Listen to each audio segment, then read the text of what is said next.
네, 윤석열 대통령의 탄핵 심판 최종 변론 지금도 진행 중입니다. 네, 지금은 청구인과 피청구인의 최종 의견 진술 절차가 진행 중인데요. 자세한 내용 취재기자 연결해 알아보겠습니다. 한채희 기자.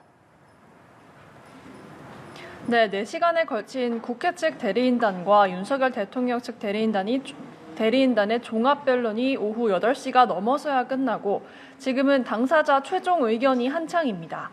먼저 청구인인 정청래 국회 탄핵소추위원장이 진술을 시작했는데요.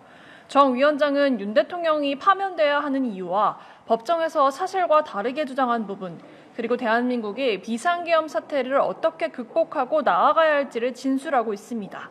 이후에는 윤 대통령의 최종 의견이 시작되는데요. 윤 대통령은 1시간 내외에 분량의 내용을 준비한 것으로 알려졌습니다. 윤 대통령은 오늘 재판 시작 3시간 가까이가 지난 4시 40분쯤 헌법재판소에 도착했는데요. 재판 당일에도 최종 의견을 준비했던 것으로 전해졌습니다.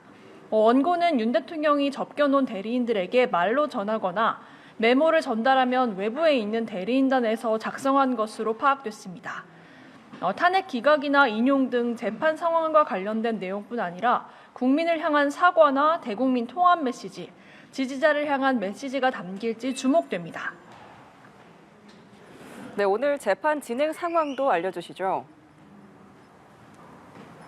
네, 오늘 최종 변론에서는 증거 정리와 양측 종합 변론, 그리고 지금 진행 중인 최종 의견 진술로 진행됩니다.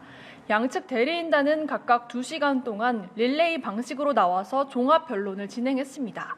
국회 측 대리인단은 먼저 진행된 종합 변론에서 신속한 파면이 답이라고 강하게 주장했습니다.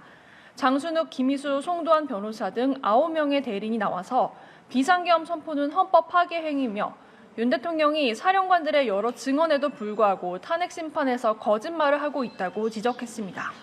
윤 대통령 측에서는 이동찬, 김계리 변호사 등 그동안 주로 증인신문에 나섰던 대리인들이 나와 비상계엄 선포 배경과 그 정당성을 주장했습니다.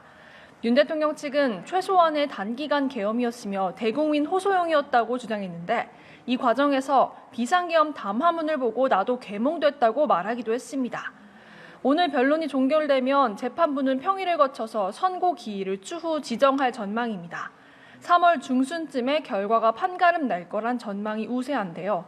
한편 헌법재판소는 마은혁 헌법재판관 후보자 임명 보류 관련 권한쟁의 사건 선고를 오는 27일로 지정했습니다. 지금까지 헌법재판소에서 연합뉴스TV 한채입니다.